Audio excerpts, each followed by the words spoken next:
We're not through yet. 7 days a week. You'll be amazed at what my Auric XL, even at 8.5 pounds, picked up. Call us now. Call us now. Call now, and I'll also send you my Auric compact vacuum absolutely free. Your credit card ready. Hey, hello. Hey, can you hear me?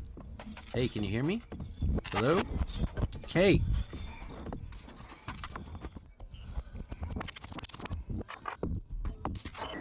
Welcome to Emerging Tech Mastery, a show that demystifies cutting-edge technology like cryptocurrency, the blockchain, metaverse, NFTs, virtual reality, the maker movement, artificial intelligence, machine learning, cloud, edge, and even fog computing.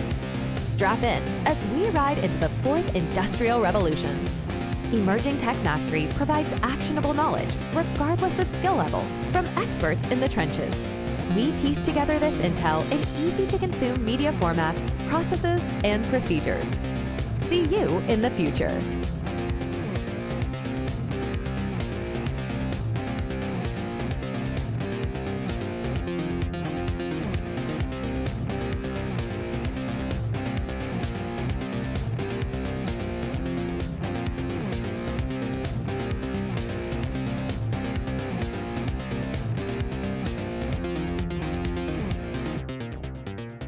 Hey everybody, it's Aaron Mungle again with Emerging Tech Mastery, and I'm here again with Eric Azares. And at this point, this is becoming an immersive tech series, which I basically just came up with that the other day because I realized a lot of these episodes we've done have been under immersive tech, and I was just telling Eric that this is such a rich subject matter with so many cool things going on. We're going to go into some use cases here. What is AR? Augmented reality, I should probably say. That's what we're blabbering on here about, augmented reality. But first off, Eric, thanks for coming back on. Hey, Aaron, thanks for having me. Pleasure to be here virtually.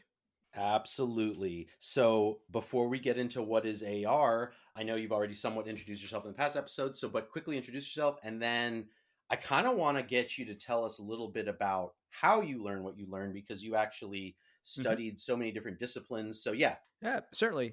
Yep. My name is Eric Azares, and I guess you can call me a creative technologist in the immersive space. That's an umbrella term for AR, VR, volumetric video capture, and all that fun stuff. Yeah, this is all cutting edge stuff, and I feel like I'm always like a week behind all the trends.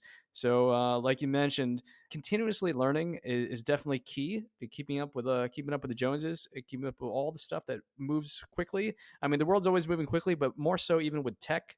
It seems like every other week some new breakthrough comes out, or this new funky VR headset, or this new AI thing takes the world by storm, right? So it's so important to keep on top of those. So it can be overwhelming sometimes. So what I like to do to stay on top of all that is, well, I do like to kind of check in on Twitter. I have some hashtags that I follow to kind of help curate the stuff that I'm interested in. I looked on LinkedIn.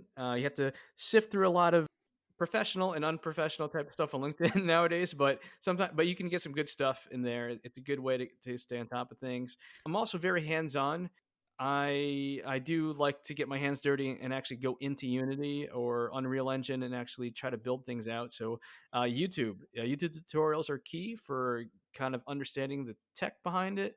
By no means am I a programmer, but I'm able to kind of understand kind of what's going on.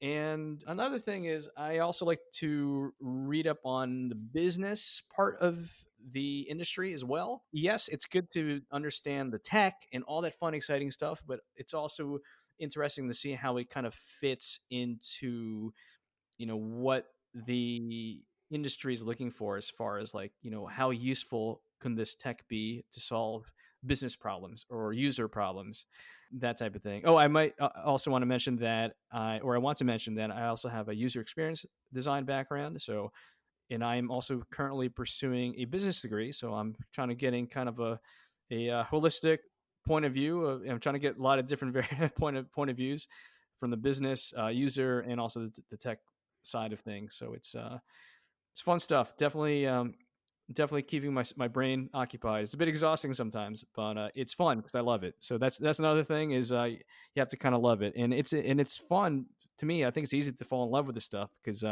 just growing up watching sci-fi movies, and it's kind of cool that we're kind of on the brink of seeing, like, oh my gosh, we're actually kind of making sci-fi science fiction into like reality, right? So that's kind of what wakes me up in the morning, being able to be part of that, be and work with really really really smart people. So Awesome. No, I like that variety there. I think you have different camps, right? You sort of have like get your MBA and get your degree, and that's the only way to do it. And then you have like no self study, hardcore DIYers.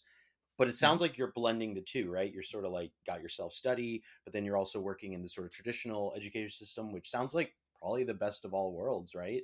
I'll admit I'm a little bit of the DIY self starter or figure it out yourself. It's kind of a harder, not kind of, definitely a harder path because I do think that getting that education can give you, like the words, like, vocabulary and like Yeah. it's a trip. We were talking CES here, I think, in the last month or a couple months, and to hear CEOs talk about stuff like VR versus AR, it's like, wow, these are like seasoned C-level executives. And, Mhm. a lot of people might say, oh, this is just games. This is just video games. It's like, nope, there's a CEO of $1 billion company that Yeah. has a very careful thoughts about how all this works. So, yeah, Mhm. I think it is kind of cool how you're blending stuff there. And I definitely Yeah. agree, get your different sources of information, whatever path you Yeah. choose or blend.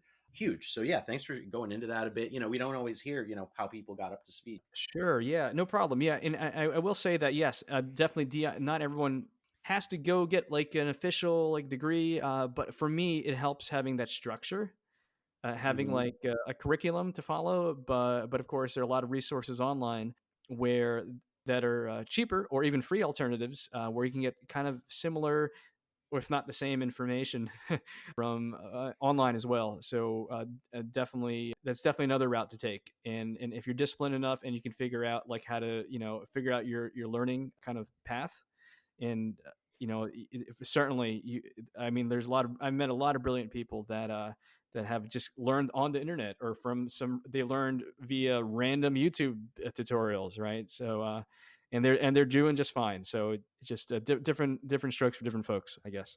Yeah, so invitation for everybody to find your perfect path, whatever that may be. I Yeah. do like your point about the structure because I can kind of feel that, and keyword discipline too, like that lack of structure. And then if you're lacking the discipline, it can be a pretty tough time trying to learn Yeah. on your own because it's like, look, you got to put in the time one way or another. And I think like your course thing, it's kind of like it's starting here and ending there. And especially if you do the more traditional course with the like teacher looking at Mhm. work, it does add accountability. I mean, seriously, how many of those exercises for the course that's DIY on demand do you really do? I mean, I try to when I'm going through like some marketing or writing or something of that nature. I Yeah. do try to like, because it's a skills building kind of Yes. thing. With that said, very tough if you don't have that structure. So I do think, Mhm. yeah, like everyone can kind of feel that out, see what happens, right? Yeah, absolutely. Yeah, and I think as long as you could kind of signal to everybody, somebody else, that you know your stuff, very quickly, whether it's having, if it's having a title or something that's in your LinkedIn profile that says you got a degree from such and such school. I mean, that's one thing to do. Or you could also have a really big social media following. That could also be a signal that, hey, this guy or gal knows their stuff. Or you have like a portfolio of examples of real stuff you've made on a website somewhere, right? Or that type of thing. So there's a lot of little shortcuts, or not shortcuts, but like ways to communicate quickly to other people that, hey, I'm credible. I know what I'm talking about, and it kind of helps put you into that group of people, because I'll be honest, like, it's fun. I've been interacting with people on Twitter and LinkedIn about some of the volumetric stuff and AR stuff that I've been experimenting with, and it's fun getting like feedback and seeing what other people are doing, and you kind of like build off each other, right? You kind of borrow ideas from each other, and you find common interests. So having that, kind of getting into that online community of makers, definitely exciting. I mean, I love it. So That's cool, man. I'm glad you gave that extra little piece about the collaboration, because that's one insight I've had recently about metaverse is like everyone's like, oh, metaverse. Well, it's like, you know what though? Like when we're all in the metaverse and we're working on something, like there's Yeah. a flow. Like there's this concept of flow, not to get too off topic here, but Yeah. I really do think there's something to be said about getting everyone kind of working together at the same time in the Yep. same place is really quite different than even how we interact today. Now we're Yes. somewhat on this phone type setup. We're both actually on audio. There's not even any video here. So it's like we're kind of on the phone, but like that's a whole nother level. We're kind of in this like Yes. cartoonified 3D world, with some people even saying 4D when you start talking about augmented reality, which we're going to get to here in a second. But I think, yeah, open source, like a nod to open source and sort of that culture, I think, Yeah. like you say, is a huge part of like the craft and you guys comparing notes. And then Hmm. there's so many pieces to this because there's the GitHub code stuff, but then there's this art in the game, like design piece. I mean, it's Hmm. Hmm. quite, I mean, you really kind of do need sort of that collaboration. You had mentioned one time, we did this VR hackathon years ago, but you had Yeah. mentioned one little tips. I think you, like you said, a mentor at the hackathon, if I'm not mistaken, gave you Yes. this one little tip and it sort of opened up this whole new thing. And, Yes. and so how often, if we didn't have those touches, we might be kind of limiting, where we can go, like, and Right. or how fast I should say we could get there, because Hmm. those little touches, recommendations, whatever it Yeah. is, do actually move the needle and matter. Yeah, that's exactly right. With that, yeah, we were trying to figure out how to do some interactions with a Vive controller, or a Vive controller for this VR game we were trying to build, and I was trying to figure out how to basically. I opened up like a new file, like a new script, and I was like, okay, I'm going to start this from scratch. But then the mentor came in and said, oh, actually, wait, we have this whole library of stuff that's already built out by somebody else that you can use. All you have to do is like modify it. I was like, oh crap, okay. Well, that just saved me about 2 days of work. So that absolutely accelerated. I was like, okay, that's awesome. We could kind of stand on the shoulders of giants, right? And we could focus on the creative stuff on rather than the technical stuff. So that was like big light bulb moment. I was like, okay, this is a game. This changes everything, right? So whoever made that library, thank you. So that's kind of wild too, because like a lot of the things, a lot of the open source stuff I've been working with, like it's all like kind of there are contributions made by somebody that I'll probably never meet, like, or maybe I'll meet them one day at a conference. But like, oh man, thank you for for sharing this stuff, and yeah, it's pretty wild. So yeah, anyways, like you were saying, like this the collaboration aspect. You're no longer, and this is just kind of 101 stuff. Like, I mean, you're no longer limited to people that are within close geographic proximity to collaborate with them. You could go online and work with whoever, whenever, any crazy thing. So including augmented reality. So Great segue with that. What is augmented reality? yeah, augmented reality or AR is basically, I mean, there's a lot of definitions for it, and but my own personal definition is just digitally adding something to the real world. All right, so that is different from virtual reality, where you strap on a helmet and you replace, instead of sitting in your living room, you strap on a VR headset and you are in a volcano, or you're in outer space, or you're on a pirate ship, right? Augmented reality, you use a phone. Very often nowadays, you'll see people using AR with a phone, or there are headsets you could put on where you add or overlay digital elements on the real world. For example, with the old Pokemon Go game, or I guess not old, it's still, people still play it. You take out your phone, you're in your backyard, and you're looking through your phone and you see Pikachu hop out of a bush from behind a real bush, and it looks like he's hopping around on the ground in front of you, right? Another example would be you are driving in your car and you have a heads up display on your windshield that's showing you where to turn, and it's giving you information about the world. So it's augmenting or adding new information on top of the real reality. So that's the augmented reality. So that's my definition, my loose definition of it. But I think that I like the term augmented. I was telling you at the before we recorded. The yeah, thing I like about this stuff is like this is actually what I expect that future tech to look like. So right, you have we're going to go into some actual use cases in a bit, but I like that you touched on like, how are we seeing this? That's kind of a good precursor. It's Yes. like, okay, you had Google Glass. I think we discussed that in the past, wasn't super successful, but nonetheless, great proof of concept that you could wear glasses and Yep. there could be something, right? As you said, your phone, Pokemon Go, come on. That was an awesome. I really enjoyed seeing that happen. I didn't personally get into it, but I Yeah. just thought that was so cool that Yeah. people were like, to me, it was like, wow, we're actually not being like dumb phone zombies for once, not to be all pessimistic. Sorry. Try to keep that at bay on this show. But, Yeah. that was so cool. Like people were having a blast. People were getting together, Yeah. back to the collaboration thing. And so I love to see that. So I think the phone, so natural, right? And then, we're going to go into some use cases here, but you got stuff like mirrors. So if you can, a little hint for what's to come, but it's like, yeah, like there's a glass, just a window, like you mentioned the cars. So Yeah. really like the surfaces, I mean, geez, your desk, it's going to get to a point where, I mean, geez, there might be a little hidden projector in the corner and there might even be nothing, so-called nothing. The projector is obviously the thing, not even any of what we just said. So that's where it's going to get really exciting. The mediums of, I mean, that's like some Star Wars right there, Obi-Wan Kenobi coming out of R2-D2, which was a great example, proof of concept, what that could look like for real. Yeah. Yeah. That's exactly right. Yeah.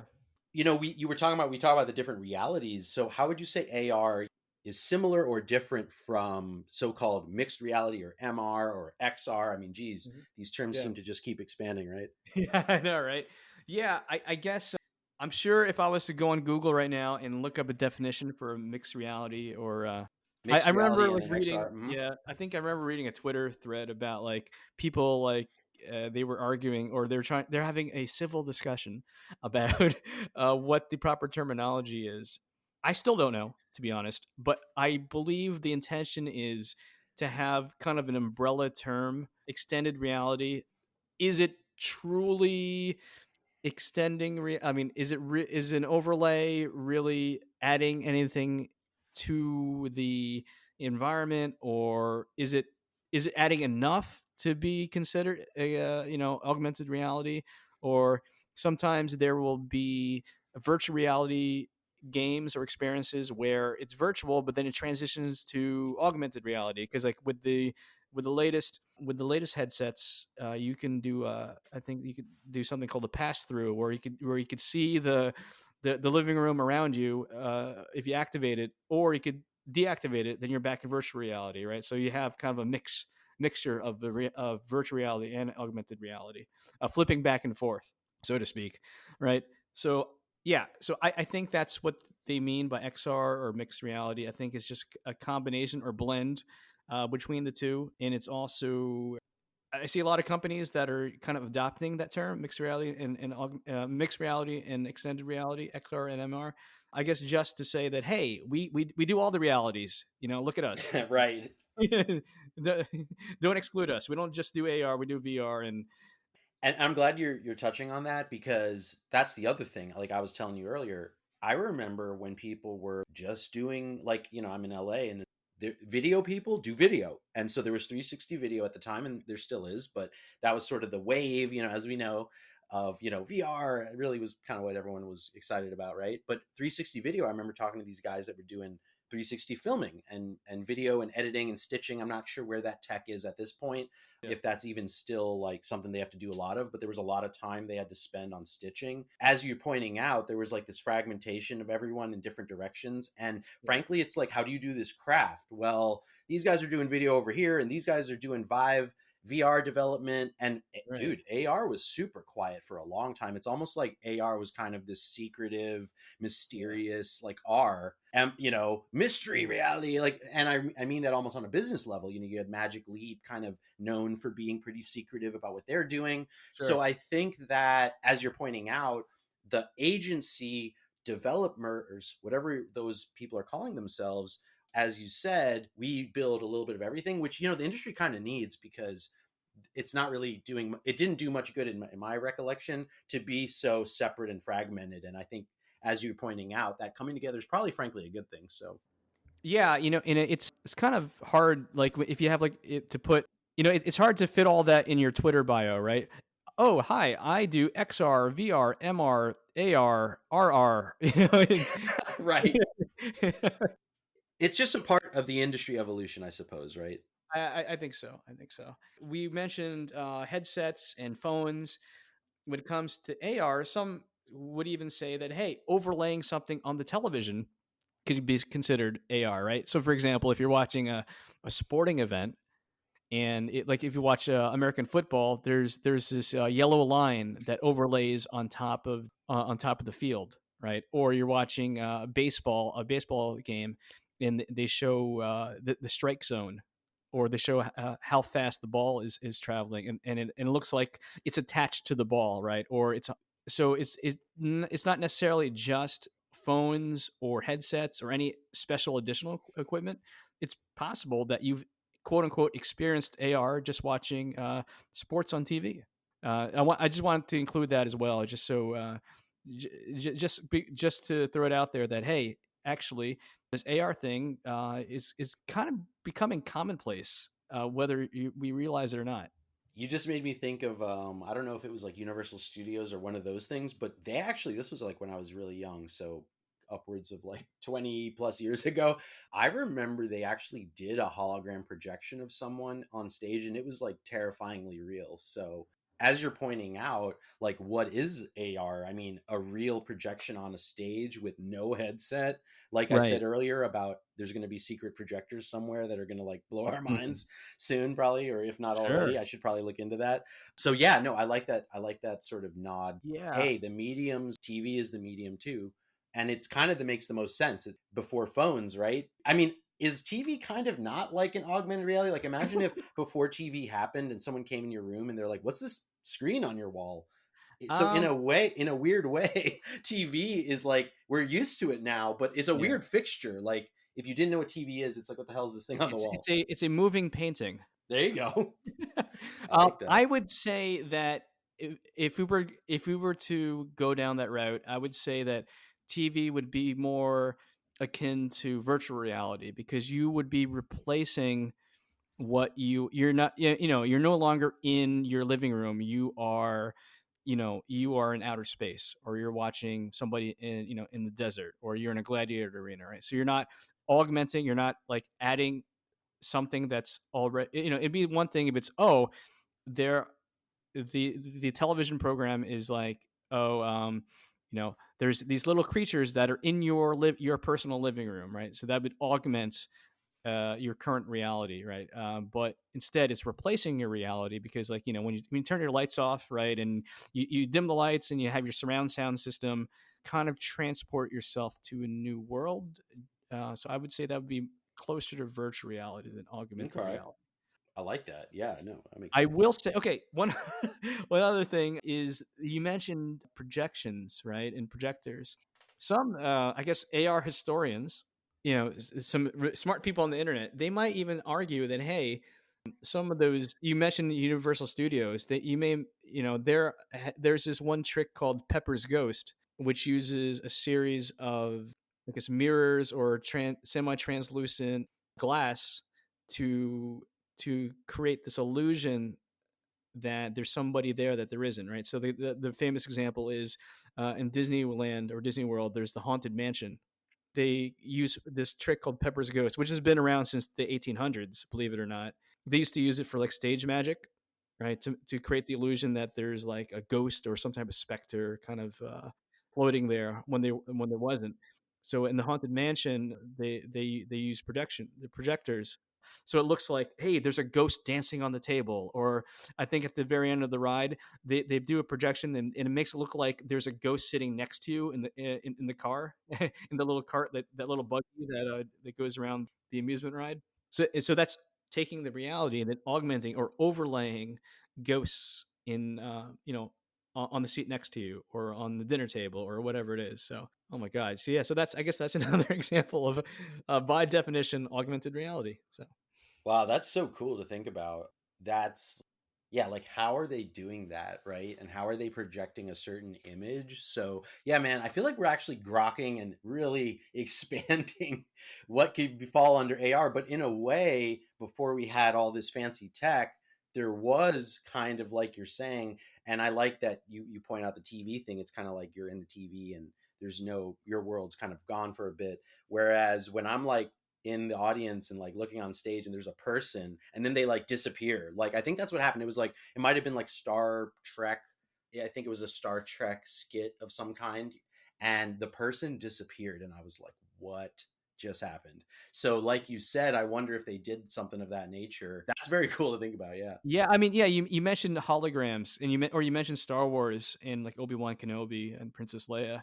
So I had to throw that in there, and then there was also a more contemporary example. Well, I guess not contemporary anymore, but there was the one where there was a concert where they had the hologram of Tupac Shakur, the late rapper, rapping on stage, and they used the same exact illusion that they use in Disney World, the same exact illusion that's been around since the 1800s. They call it Pepper's Ghost. That's just kind of a quote unquote low tech. You basically reflecting projections off of screens and then displaying it in front of our eyes to create that illusion. But nowadays, we have our phones, we have the phone cameras, and we have like machine learning and AI that that can detect the ground. So it can create the illusion that Pikachu is really walking in front of you on the ground because it looks like he's actually moving his little feet on the ground in front of you, or climbing the wall, or whatever it is. So yeah, so we've advanced since then, gone from projectors and glass to, I guess, AI in glass. So And that's a good segue into what are some enabling technologies for AR? Because, AR, we say augmented reality, it's actually many different tech stacks working together. So, what's your take on that? sure. Yeah, I mean, I guess with AR, there's always, or these technologies, there's always a hardware and a software component to it. Now, I am not an engineering expert, but what I will say is that there's usually hardware. If it's a phone, it's your camera phone, and in combination with the hardware that you're holding in your hand, there's also software. So that's like the app that you run, and using the software and the hardware is able to figure out. It's smart enough to figure out that, hey, there's a table in front of you and that's flat, or it's able to in some systems that you can understand that, hey, there's a mug sitting on that table, and there is space behind it, right? So if you want to put little baby Yoda in front or behind the mug, right, it's able to intelligently do that, and that kind of creates the illusion that that little CG baby Yoda is actually in your real world. So because it's kind of walking behind the mug. So yeah, it's a combination of hardware and software. That's for the phone, but then there's headsets like the old Google Glass, and then more recently, I think the latest Meta headset. It's able to use infrared. I'm not sure if it's infrared or what, but yeah, it's able to kind of detect where things are in the room around you, and then and using that information by bouncing off these lasers off of the off the environment, it's able to make estimations about where things are, and then it does all sorts of funky crazy things, and then figures out, okay, creates a visual, kind of a map of where things are, and then you can then the system can place things accordingly in a convincing way. So that's headsets, that's phones, and then you have other things going on, like if you watch something on television, and we'll take the baseball or the sports example. When they overlay stats or data or heat maps on the field, when you're watching maybe you're watching the big game at home, and sometimes they'll even overlay like an advertisement, and it looks like it's painted on the field, right?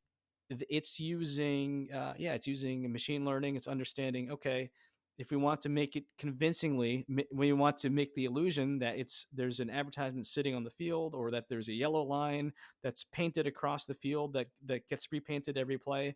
It's able to do so convincingly because it understands where things are in space. And again, that's using AI and machine learning, and yeah, just to create that illusion. So it's a lot of it's like AI and machine learning, all that stuff. It's like the new kind of like smoke and mirrors to to kind of fool the brain into thinking that something that's there isn't. Ooh, I like that. I'll also add display technology, which is a little bit maybe not like somewhat old tech, I suppose, right? But there is these like, the iPhone super advanced. Like if you ever, God forbid, have to replace your screen, it's not just the screen. It's like the screen is freaking, it's like a chipset basically. So these screens, and we may just have to start jumping into use cases here because windows, glass, mirrors are all part of this display of AR. And that's where I think AR actually is kind of breaking new ground, because it's like, what can't AR be displayed on, right? We talked about, okay, through the phone, it's on the table. A projector could put it on the table without a phone. Glasses could put it in front of your world. And then you could stand in front of a mirror. And I'm kind of getting close to our use case here, and maybe try on some clothes. So should we jump into our case studies here? I can kind of throw a few at your way, and we could start with, I want to just start with the like most sort of, I hate to say boring, but let's just say when you buy something, I guess it's quite useful, right? But it's kind of like this core commercial product, meaning Amazon, Shopify. I can see this, IKEA, even if I'm not mistaken. So you can like hold up your phone and see the couch in your room, right? Yeah, that's exactly right. And I think it's a practical example because it's it's enhancing something that people are already doing, right? Because when you are going to make a major purchase, maybe it's a new $1,000 couch or a new whatever refrigerator, or maybe you're going to do something like repaint your living room, right? You are looking your the old way is to kind of look at the pictures, look at the picture galleries, then you kind of mentally imagine how it would look in your living room, or maybe you're looking at the height and width and depth of the. It's funny, actually. I ran into our friend Rish at Best Buy today, and he was with his mother, and they had the measuring tape, right, and they were trying to figure out like if the new refrigerator would fit in the kitchen, right. I love that. It's funny. Like I looked around. I was like, "Wait, Rish, what are you doing here?" It's like, "Hey, Eric." But yeah, he had like he had a diagram like written on paper. He had a scrap piece of paper, and he had like a kind of a rudimentary drawing of his living room and or his kitchen, and he had a tape measure, and he was like measuring it manually. And I was like, so it's like, wait a second, that's actually with augmented reality. If it's to scale, right? You can have like a virtual refrigerator, right? And place and take your phone, place it in your living room and see if you like it. Because he was saying he was figuring out, okay, well, we have our other appliances are white and the cabinets are a certain color. Is this color combination going to match, right? We want to make sure that we get this right because it's a major purchase, right? And it's a big hassle to if it doesn't fit or if it clashes with the color scheme or whatever. So having augmented reality, you could take out your phone and then very quickly, oh, let's see, stainless steel, black, maybe white, not so much, right? So you could go through different colors, see if it fits, the the color scheme or the decor. So yeah, it's actually so. I guess what I'm trying to say is that AR, when done right in a consumer scenario, is really making it convenient and very quickly. It's kind of like a shortcut, right? Like, oh, and you can very quickly cycle through and iterate without in a few seconds, rather than having things arrive at your house and then get it wrong. You got to send it back and then try it again, right?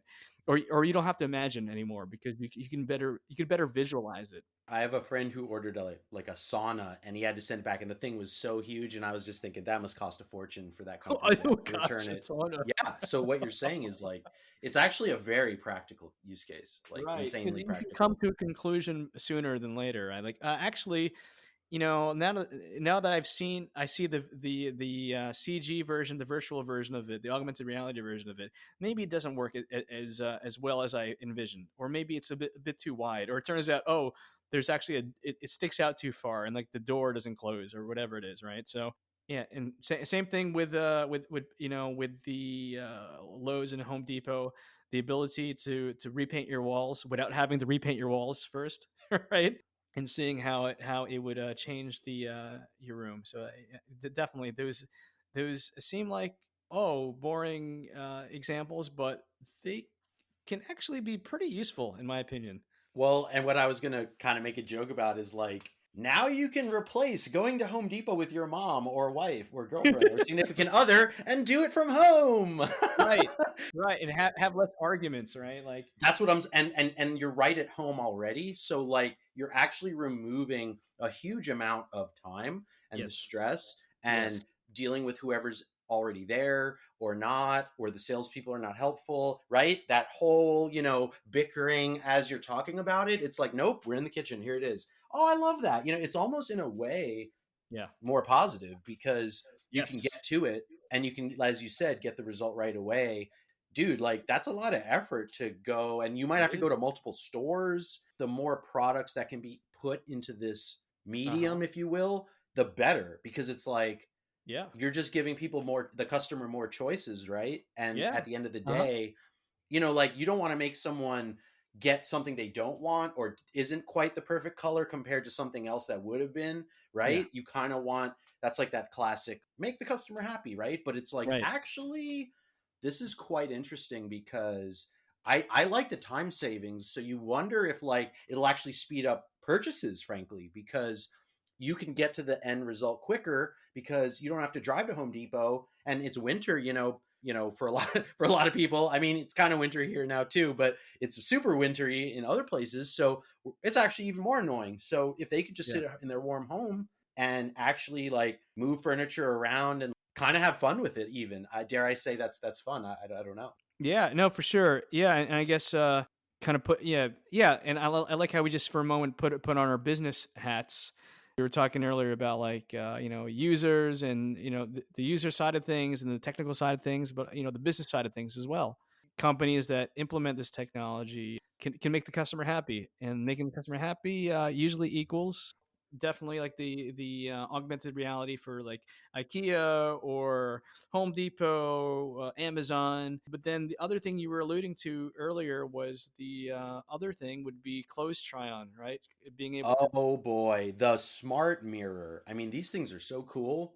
You stand in front of the mirror and what happens? So basically, there's a camera embedded in the mirror, and you're able to look in the mirror, and it creates the appearance that you're wearing clothes. It's augmenting your reality by putting on virtual clothes on yourself, as if you're wearing them, right? So if I want to try like this T-shirt or this vest or whatever, I can using the interface, I could quickly add these virtual clothes on myself, see how it fits on my body. Do I like it? Is it does it do I like the how it looks, how it hangs on my body? Is it too large or small or whatever it is? Yeah, so basically it's a virtual try on without having to go into a store and take clothes off the rack and try to fit them on. Or rather, I mean, people buy clothes on Amazon all the time nowadays, and then they'll buy, they'll make the purchase online, then a day later it comes in, or however long it takes,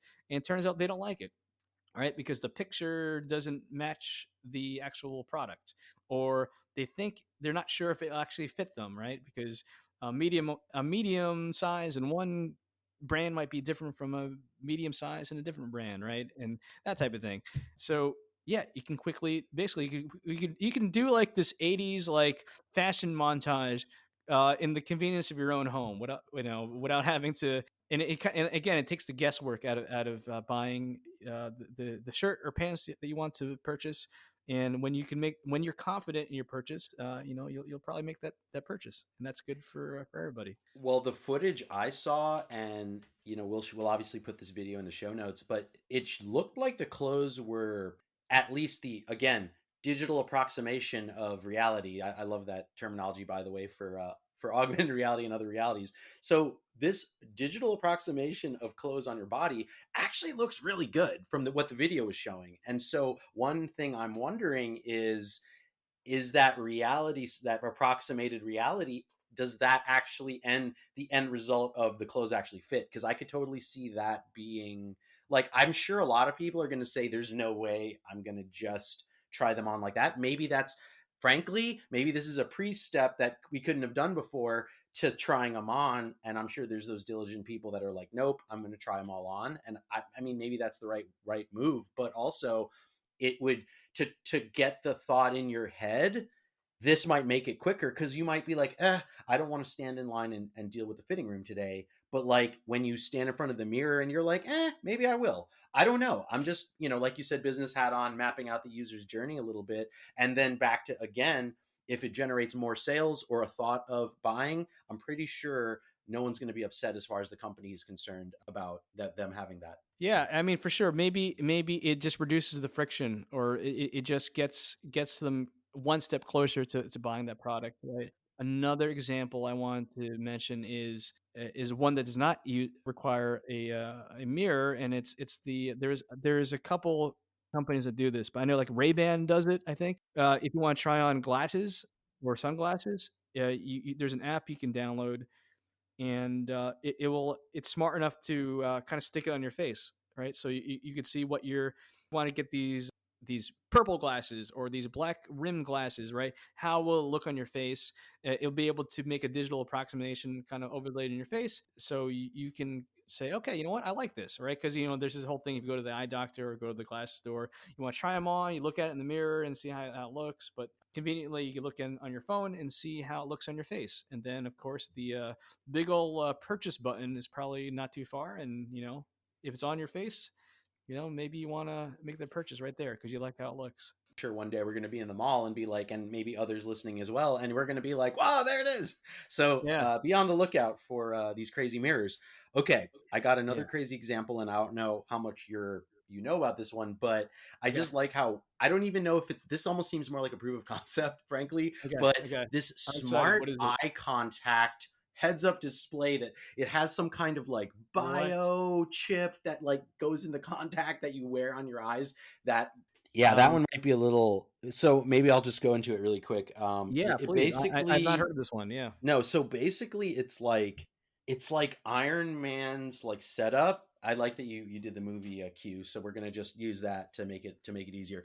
Imagine Iron Man's setup through contacts. So like, Iron Man had his little wall of like, CG likely, in the movie, so he was moving stuff around in the air. Well, sure. This stuff's in your eyes, and so I guess this is another medium that maybe we forgot to think about, which is smart contacts. And so literally, I mean, it was kind of weird, to be honest with you. Like you're at a business meeting and it's like, this is the CEO of like this company. And like, it was like also showing how like language translation could be done. Like they speak Japanese and you speak English, but like it's almost like we could talk to anyone and interact with anyone through this smart contacts, because it's like, I can understand you and you can understand me, even though we speak a totally different language. So again, I don't know if that's proof of concept, because these case studies, it went from like, oh, look, let's buy this fridge, to like, oh my God, you're Iron Man. Yeah, I mean, it seems like that would be the natural direction where things would go. Yeah, I'm sure that there's research and there's a lot of proof of concepts being done with, micro. I don't know if it would be some type of micro LED system or how the actual hardware would look like. But yeah, I'm sure that's going to happen, right? I mean, that just makes sense, right? Because you have screens that you hold, you have glasses that you would wear. Then the next step would be having some type of contact lens that would go directly on your eye, right? So, which again, maybe is a little terrifying for some, but okay, a next use case, which is actually probably my favorite, because again, it makes me feel like we're going to be like in video games, is the outdoor and indoor navigation. So tell us a little bit about how that's going to look with AR. Yeah. So I actually love this one because I was in a different city and I was riding a bike, and I was, the city. I was in London. Actually, now I remember, I was in London, and they have dedicated bike lanes, and I was not. I didn't memorize the map of London yet, so or it's pretty difficult. So I remember having to look down at my phone, like, and I had the phone kind of jury rigged strapped to the handlebars, and I was constantly glancing down at my phone, like, do I make a left turn here or do I cross this bridge or whatever? And I was thinking, wow, if I if only I had something like a Google Glass, some type of navigation system. And they do have these. They have like these sport glasses where you can have the directions kind of overlaid on the lenses, right? So you don't have to glance down. You could keep your eyes on the road. And of course, they design it so it does not interfere with your vision. It it's meant to overlay and help you navigate without taking your eyes off the road. So there's that, and that's fantastic. And we were talking earlier, it's kind of like those. It looks like those video games, like those like Gran Turismo or Forza, right, where it tells you where to turn and it's overlaid on the road. Like the red arrow tells you to go left or right or bear right or whatever. And that is fantastic. That when designed right, that is such a good use case for augmented reality. And now some cars, they actually have some type of heads up display already built into them. Like some of the Audis and BMWs, they have it so it has like the speedometer, or it has other navigational, basically your Google Maps, but like on your windshield. So you are not kind of looking down at your navigation, right? It's kind of overlaying on the real world, and it's pretty awesome. Yes, I love it. It's so cool. I think also part of why maybe it gets a little bit of a reaction is it's like pretty artistic and awesome. Not a lot. Okay, for example, you're buying your fridge, you're buying your couch. I mean, it is what you're trying to buy, but this is you're in a video game, you said. Right. You feel like you're like in Top Gun or something, right? You're And frankly, this is where I could totally see some glasses. Definitely holding up your phone and having this new sort of next generation Google Maps, Apple Maps, whatever it's going to be, is really cool as a start, because we could probably do that like soon or now. Yeah, I mean, yeah, regarding the wearing glasses or goggles or headsets, I mean, there are situations where you're wearing goggles anyway, right? Cyclists, they're wearing glasses anyway, right? If you go skiing, they have ski goggles, right? You wear ski goggles to protect your eyes from the sun and the elements. But they also have AR. They have, unless they went out of business. I remember reading about these ski goggles that have AR built into it, right, to kind of show you the trail maps so you don't get lost, right, when you're up there in the snow. And you're wearing goggles anyway, right? So the form factor is not, it's not like a foreign concept, or there's not this social stigma like, oh my god, why is this a person wearing goggles? Well, everyone's wearing goggles anyway, right? So there are situations, yeah, where you're wearing that stuff anyway. No, I like that you said that, because that brings a good point of like, why do you wear these accessories? Well, because it helps you. It protects your eyes from the glare, the example you mentioned. Yeah. Or maybe, I do wear some for long distance seeing a sign, so driving. Yes. And so Yes, for that's a driving. perfect Yes. example of where it's kind of like this temporary use. And so I Mm, actually think this makes a lot of sense, and I'm right. 100% comfortable with that form factor. Yes, okay, it's an electronic device you're putting on your head. All the health people, yes, thank you very much, and I would like to explore that. But as far as you said, just form factor alone, 100% comfortable with that. Yeah, that's interesting. Is wearing glasses augmented reality? You know. Whoa.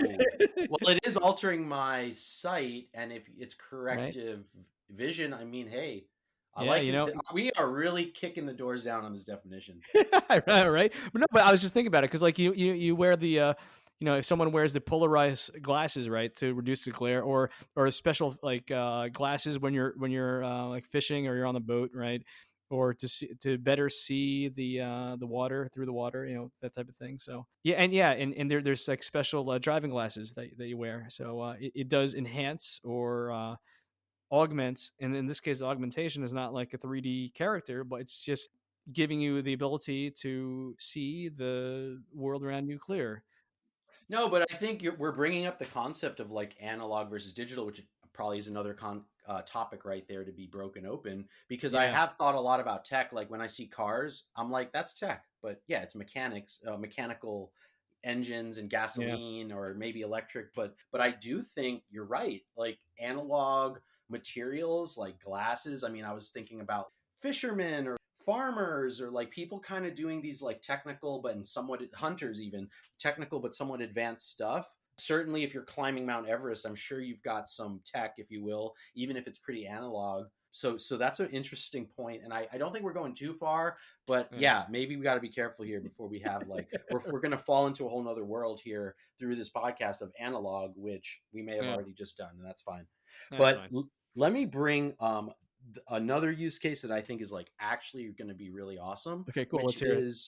which is basically the way they put it in the video was virtual user instructions and assembly instructions. Basically, the way I see it is you're a tech or you're a repairman or you're a mechanic. You Yes. hold up the phone and now you get all this intel about how to fix something or how to diagnose a problem. Like, are you familiar with some of those use cases? Yeah. I've seen some demos, the demo videos online. I haven't seen it in person, but I think it was something like I think the example was a jet engine for an airplane, right? They held up an iPad and they're able to see the underlying electronics underneath it, and kind of it would aid in pinpointing the problem. Yeah, I mean, for sure, that is definitely, it could be a good training aid, or even just something you take, another tool in your toolbox when you're trying to diagnose what the problem is, kind of find the root cause of a malfunction, because that is something that like people kind of do,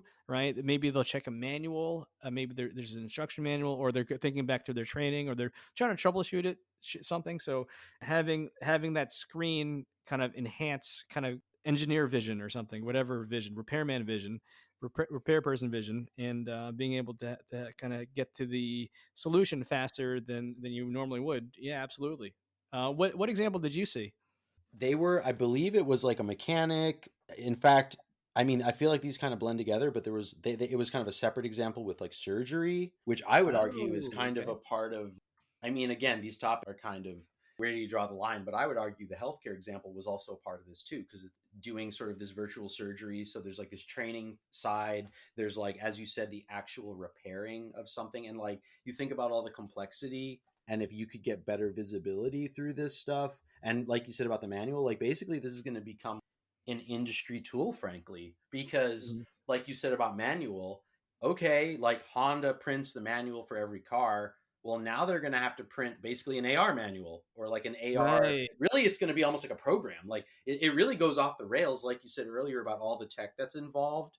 Like they're Right. going to have their own, basically like Skunkworks division to actually figure out, Yeah. because like the industry will demand it, I guarantee it, because people are going to see this and be like, I want that. Some executive will be like, I Yeah. want that.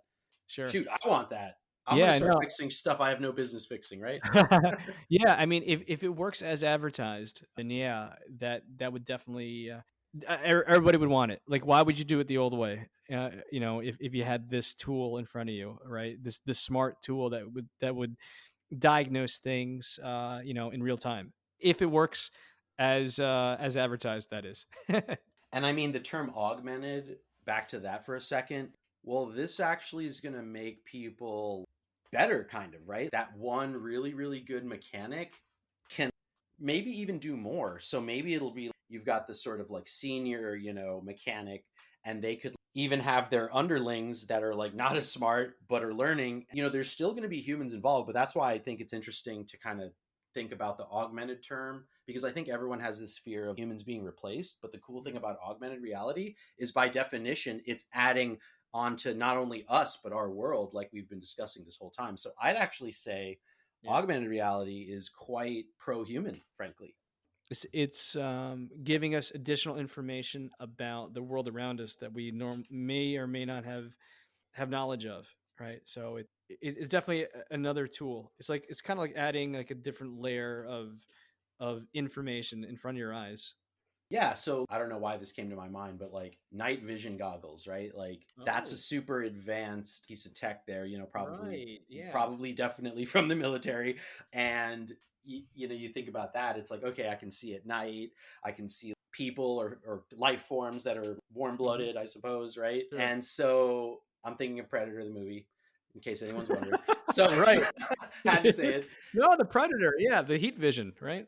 Actually, yeah, that was a cool example of, again, very Right. sci-fi like tech, but it's like, here we are. So getting more from once you put it on that you couldn't have had is definitely like a core piece to this as well, right? Because we were Right. kind of talking definitions earlier.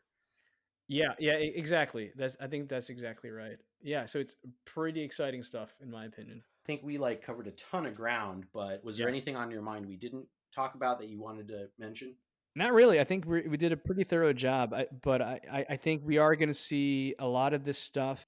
When we say augmented reality, people that are just listening to this, they might think, oh, these folks, they're just talking tech. This is stuff that's not relevant to me. But on the contrary, I think most of us have probably already experienced augmented reality in some form or another, whether it's on your phone, whether it's on television or using a navigational system.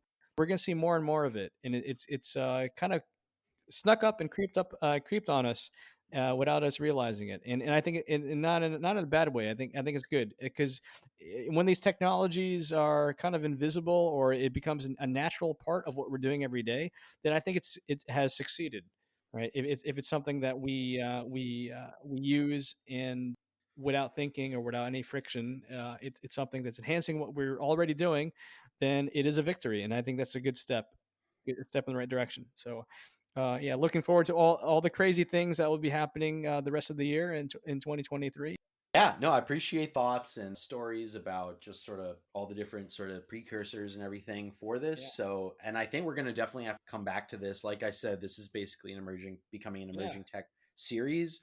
And I would argue everything we talked about, I mean, we always say this, but it could be its own episode. Like literally, you start finding these people that are doing these companies, and I'm sure they're going to be happy to talk about their thing. And, we were just kind of meant to sort of give that general like overview here, but it's like we could very much zoom in. So I see a lot of zoom ins in our future. But yeah, man, thank you yeah, so much for coming on again, sharing your knowledge, and yeah, appreciate it. yeah. It's a pleasure. Thanks, Aaron. All right, I'm gonna see you next time in one of these realities.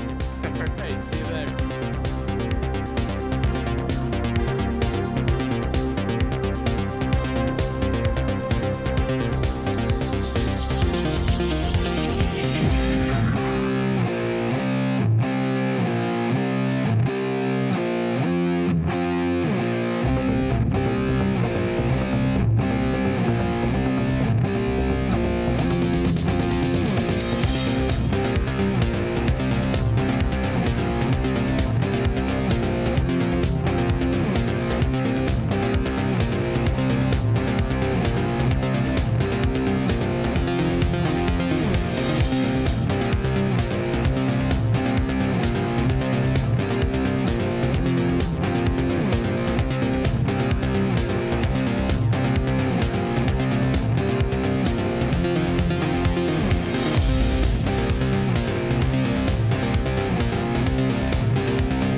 On a Raspberry Pi.